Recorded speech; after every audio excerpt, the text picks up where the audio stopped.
तो आप जब गए होंगे, आपने राम मंदिर वहाँ भव्य बना हुआ देखा होगा, तो आपको याद नहीं आई बाबरी मस्जिद की वहाँ पर देखकर? यादव और तमाम लोगों को न्योता मिला था, उन्होंने तो ठुकरा दिया, तो आपने क्यों नहीं ठुकराया? आप तो एक मुस्लिम हैं, आप फिर भी वहाँ चले गए। वरना होना तो ये था कि वो हमारे माथे पर तिलक लगाते, हमारे गले में पट्टा डालते, हमें देख करके जय श्री राम बुलवाते, लेकिन ऐसा बिल्कुल भी नहीं हुआ। ये एक सम्मान, एक इज्जत, एक एहतराम। मैं तो कहता हूँ हज़ारों साल नरगिस अपनी बेनूरी पे रोती है, हज़ारों साल नरगिस अपनी बेनूरी पे रोती है, बड़ी मुश्किल से होता है चमन में दीदवर पैदा। अयोध्या में राम मंदिर की प्राण प्रतिष्ठा पूरी हुई। नरेंद्र मोदी और तमाम वहां पर बड़े बड़े लोग पहुंचे और उन्होंने प्राण प्रतिष्ठा को देखा और तमाम सोशल मीडिया पर भी वो तस्वीरें वायरल हुई। और उसके बाद सहारनपुर के कारी अबरार साहब है, जो कि एक मुस्लिम है, और 20 करोड़ मुस्लिमों में से केवल 4 ही मुस्लिम ऐसे थे जिनको वहां पर जाने का न्योता मिला था।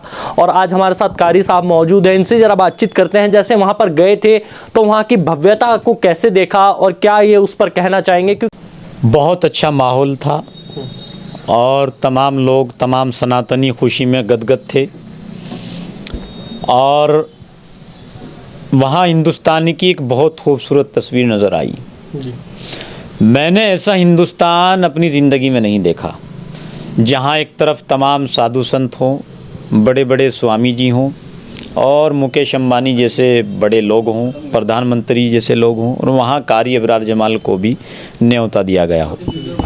वहाँ बिल्कुल भी हमें ऐसा नहीं लगा कि हम किसी अलग दुनिया में आ गए, किसी अलग जगह आ गए या किसी दूसरे मज़हब के बीच में आ गए।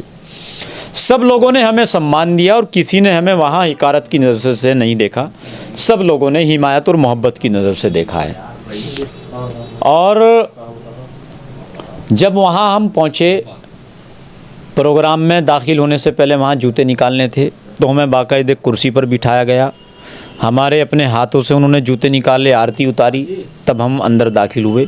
तो ये सम्मान हमारे लिए बड़ा ऐतिहासिक और बहुत ही महत्वपूर्ण था। तो जिस तरीके से आप वहाँ पहुँचे, आपको ये सारी वहाँ पर सामान दिया गया, इस पर क्या कहना चाहेंगे कि कौन कौन सी चीज़ आपको मिली?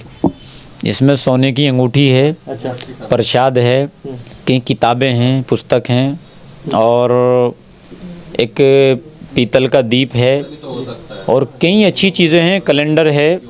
और ये शुक्रिया उन्होंने अदा किया है तमाम अतिथियों का, तमाम सारी चीज़ें हैं, कई किताबें हैं, पुस्तक हैं, और ये हमारे लिए वाकई यादगार पल रहेगा हमेशा।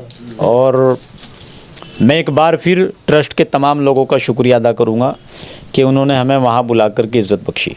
अच्छा कारी साहब, आपने क्या सोचा था कि इतने बड़े कार्यक्रम में आपको एकदम न्योता मिलेगा और आप एकदम जाएंगे? ऐसा इसके पीछे आखिर कौन सी ऐसी बड़ी चीज़ थी? क्योंकि तमाम ऐसे लोग थे जिनका कहना था कि यार हमें कहाँ कोई बुलाएगा।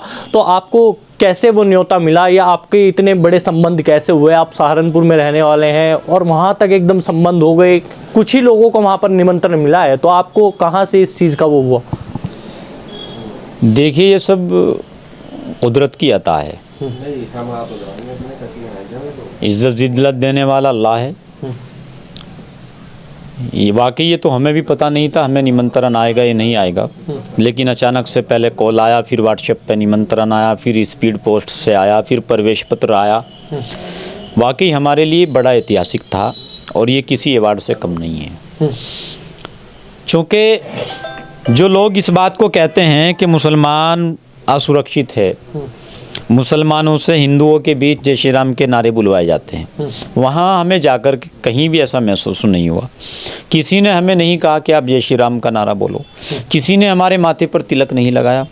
सब लोगों ने हमें एक मुस्लिम स्कॉलर, मुस्लिम धर्म गुरु होने के नाते स्वीकारा, ना कि एक सनातनी होने के नाते। ये बड़ी बात है, इस बात पर आप गौर कीजिएगा। वरना होना तो ये था कि वो हमारे माथे पर तिलक लगाते, हमारे गले में पट्टा डालते, हमें देख करके जय श्री राम बुलवाते, लेकिन ऐसा बिल्कुल भी नहीं हुआ। ये एक सम्मान, एक इज्जत, एक एहतराम, ये एक बड़ी बात है। अच्छा, लेकिन कई बड़ी पार्टियों को भी इसका न्योता मिला था कि आप आइएगा। कांग्रेस को देखा होगा आपने, न्योता मिला था, अखिलेश यादव और तमाम लोगों को न्योता मिला था, उन्होंने तो ठुकरा दिया। तो आपने क्यों नहीं ठुकराया? आप तो एक मुस्लिम हैं, आप फिर भी वहाँ चले गए। हम अल्लाह के नबी सल्लल्लाहु अलैहि वसल्लम के नक्शे कदम पर चलने वाले लोग हैं। अल्लाह के नबी सल्लल्लाहु अलैहि वसल्लम ने कहा है, तालीम दी है कि सदक़े से ज़्यादा बचो और हदिये को, दावत को हमेशा स्वीकार कर लो। तहादो तहब्बो, हदिया लेते देते रहो, महबूब हो जाओगे। अल्लाह के नबी की हदीस है। तो ये हमारे लिए हदिया है और अल्लाह के नबी सल्लल्लाहु अलैहि वसल्लम की हदीस को हमने माना, उस पर अमल किया और हमने उनके न्योते को स्वीकार किया, उनकी दावत को स्वीकार किया और हम वहाँ पहुँचे। अच्छा, लेकिन कई लोग तो विरोध भी कर रहे थे। आपने देखा होगा असदुद्दीन ओवैसी साहब हैं या और भी तमाम ऐसे मुस्लिम हैं जो कि कह रहे थे कि वहाँ राम मंदिर तो बन रहा है लेकिन हमारी बाबरी मस्जिद को तोड़कर बन रहा है। तो आप जब गए होंगे, आपने राम मंदिर वहाँ भव्य बना हुआ देखा होगा, तो आपको याद नहीं आई बाबरी मस्जिद की वहाँ पर देखकर? देखिए, मुसलमान सुप्रीम कोर्ट के ऊपर भरोसा रखता है, इत्मीनान रखता है। सुप्रीम कोर्ट के आदेश से मंदिर बना है और जब एक तरफ किसी मुसलमान को अगर कोर्ट की तरफ से कुछ फैसला मिलता है या राहत मिलती है तो तमाम मुसलमान कहते हैं कि वाह, कोर्ट ने हमारे साथ इंसाफ किया है। उसी कोर्ट ने अगर राम मंदिर का फैसला सुना है तो उसमें परेशानी की बात क्या है?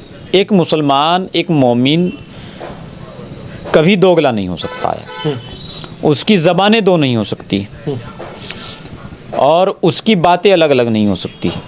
हम मुसलमान हैं, हम कोर्ट के ऊपर भरोसा रखते हैं। कोर्ट के आदेश से मंदिर बना, हमने स्वीकार किया और हम आज भी स्वीकार करते हैं। इससे बड़ी स्वीकारिकता क्या हो सकती है कि हम वहाँ खुद उस प्रोग्राम में शामिल हुए।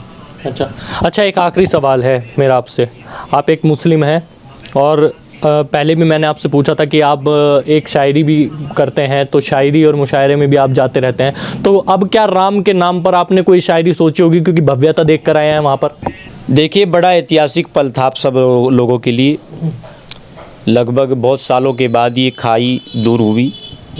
मैं तो कहता हूँ, हज़ारों साल नरगिस अपनी बेनूरी पे रोती है, हज़ारों साल नरगिस अपनी बेनूरी पे रोती है, बड़ी मुश्किल से होता है चमन में दीदवर पैदा। ये आप सब के लिए एक दीदवर से कम नहीं है। आप सब की आस्था है कि राम जी का जन्म वहाँ हुआ, तो जहाँ राम जी का जन्म हुआ था वहाँ राम जी आपके विराजमान हो गए। इससे बड़ी खुशी की बात आप सब के लिए क्या हो सकती है? आप सबको एक बार फिर प्राण प्रतिष्ठा की बहुत बहुत मुबारकबाद। ठीक है, तो आपने देखा कारी साहब हमारे साथ मौजूद थे, हमने इनसे बातचीत करी। और आपको ये खबर कैसी लगी, इस खबर को लाइक कीजिए, शेयर कीजिए और जुड़े रहे हमारे चैनल के साथ। नमस्कार।